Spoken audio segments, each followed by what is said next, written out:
अस्सलाम वालेकुम। मेरा नाम आसफ़ा करनी। मैं आपको बायोलॉजी पढ़ा रही हूँ। ये जो है पहला मेरा टॉपिक है प्रोटीन्स, जो बायोलॉजिकल मॉलिक्यूल से लिया हुआ है, बायोकेमिस्ट्री से लिंक्ड एक टॉपिक। तो यहाँ पर वर्ड जो प्रोटीन है, इसकी मीनिंग आती है कि जिसकी रैंक वाइज जो फर्स्ट रैंक पर आए। ग्रीक वर्ड से ये निकला हुआ वर्ड है। डिफाइन करने के लिए हम लोग ऐसे बोलेंगे कि जो प्रोटीन है वो पॉलीमर इन नेचर होता है। अब पॉलीमर्स जो है वो कंप्राइजेज है एक्चुअली टू वर्ड्स के ऊपर। पॉली का मतलब होता है मैनी, मर्स मीन होते हैं यूनिट्स। अब ये मैनी यूनिट्स पर डिपेंडेंट मॉलिक्यूल है जिसको हम लोग मैक्रो मॉलिक्यूल बोलते हैं। अब यहाँ पर आप देख रहे होंगे कि ये पॉलीमर जो है ये मैक्रो मॉलिक्यूल है और इसके जो मोनोमर्स काउंट किए जाते हैं वो अमीनो एसिड के अंदर किए जाते हैं।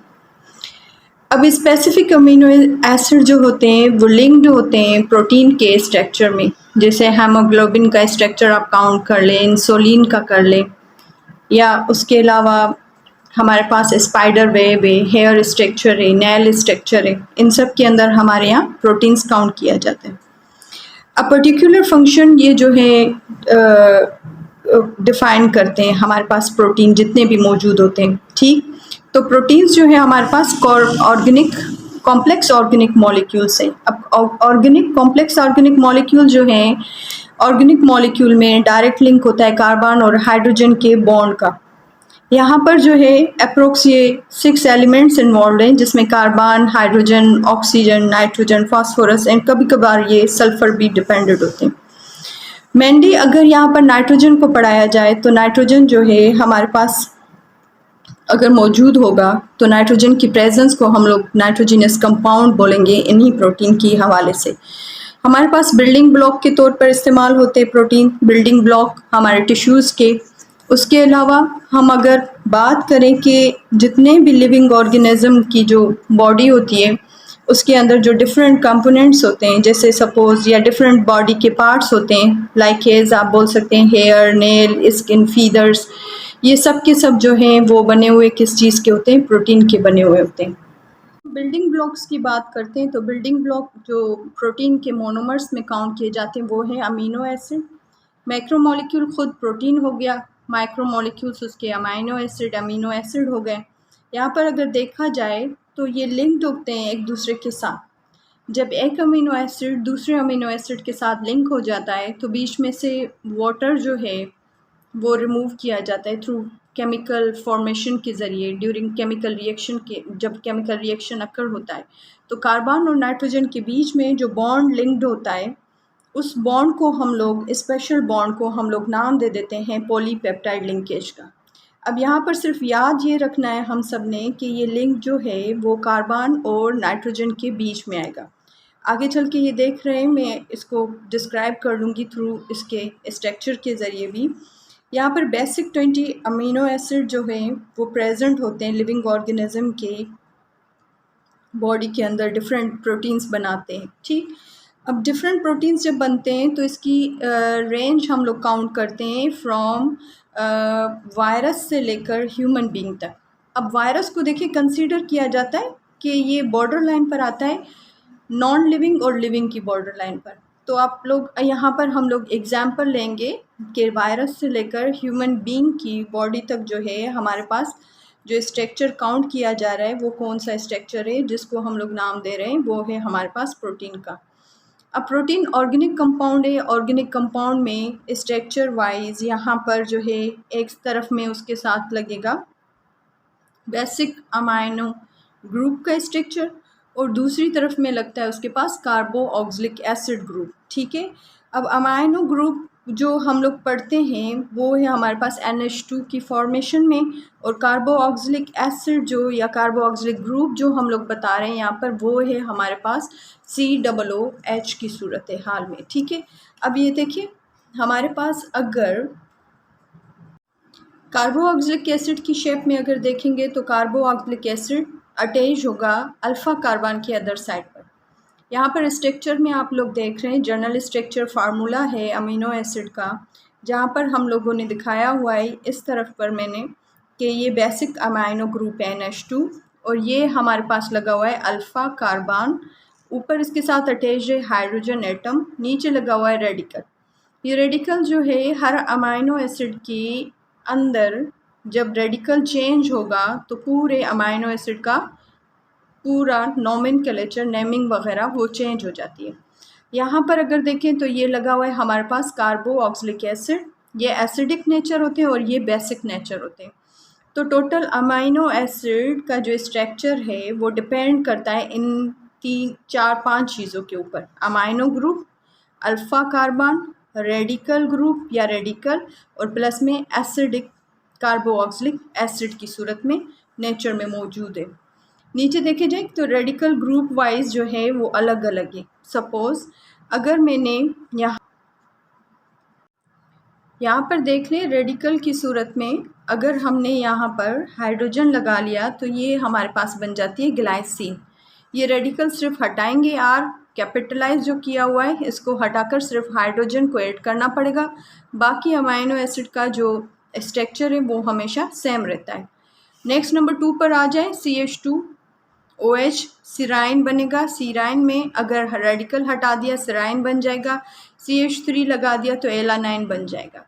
अब देखिए यहाँ पर रेडिकल का सारा आगे पीछे करने से पूरे मॉलिक्यूल पूरा जो अमाइनो एसिड का वो स्ट्रक्चर फार्मूला है वो चेंज हो जाता है, क्योंकि हम लोगों ने ये भी पढ़ा हुआ है कि हमारे पास जो अल्फ़ाबेटिकली जो अमाइनो एसिड होते हैं वो डिफरेंट हैं। सही है। देखा जाए यहाँ पर तो ये लिंकेज है अमाइनो एसिड की, तो अमाइनो एसिड के लिंकेज में हम लोग यूज़ करते हैं amino group, alpha carbon, hydrogen, radical group, ठीक है, या रेडिकल।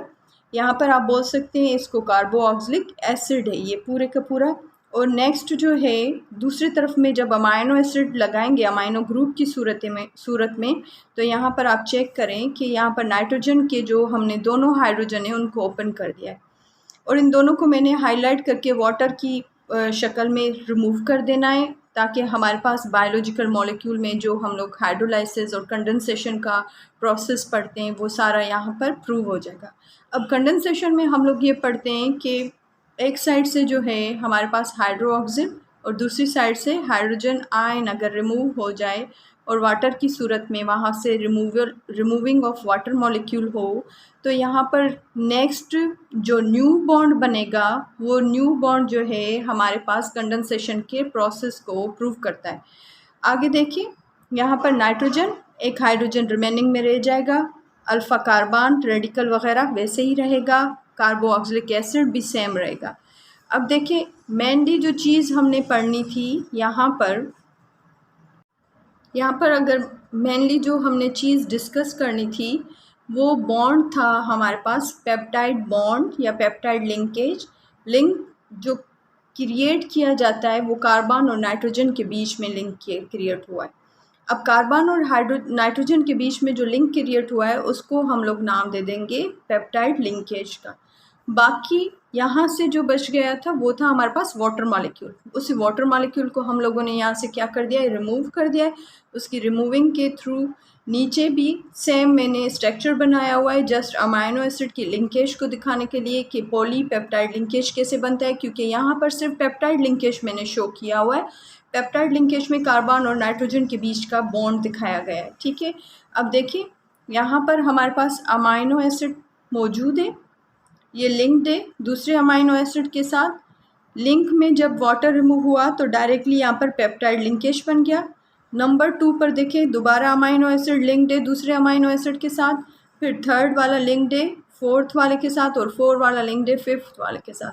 जब लिंकेज में मोर देन 2 लिंक काउंट किए जाएं तो उनको हम लोग नाम दे देते हैं पॉलीपेप्टाइड लिंकेज का। अब स्ट्रक्चर वाइज जो प्रोटीन्स हैं वो हमारे पास लेवल के हिसाब से 4 लेवल के अंदर काउंट किए जाते हैं, प्राइमरी, सेकेंडरी, टर्शरी।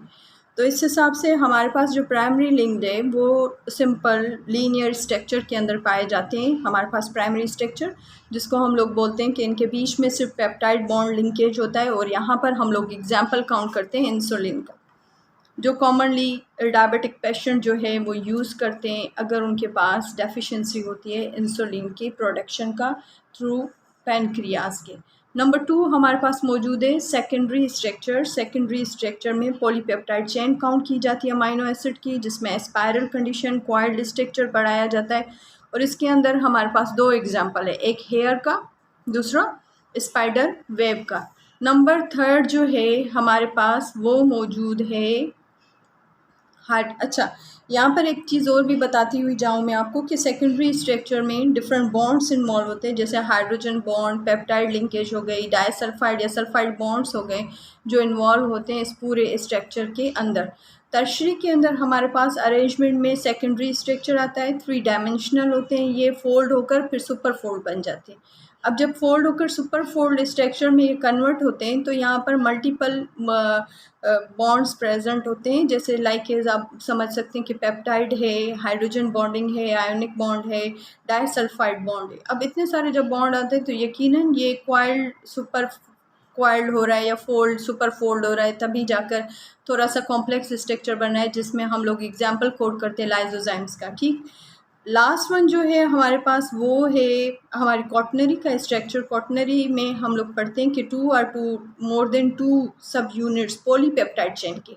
अब देखिए पॉलीपेप्टाइड चेन हम लोगों ने पहले ही डिस्कस कर ली है, तो वहाँ पर जो है जाहिर सी बात है लार्ज मॉलिक्यूल, कॉम्प्लेक्स मॉलिक्यूल बनेगा। उस कॉम्प्लेक्स मॉलिक्यूल के अंदर हम लोग जो है वो हीमोग्लोबिन का स्ट्रक्चर बताते हैं, जो कॉमनली रेड पिगमेंट काउंट की जाती है ब्लड के अंदर। ठीक है, नेक्स्ट इंशाल्लाह नेक्स्ट वीडियो के अंदर डिस्कस किया जाएगा, कंटिन्यू रहेगा बायोलॉजिकल मॉलिक्यूल, बायोकेमिस्ट्री के ऊपर डिस्कशन। यहाँ पर अगर कोई भी लिंक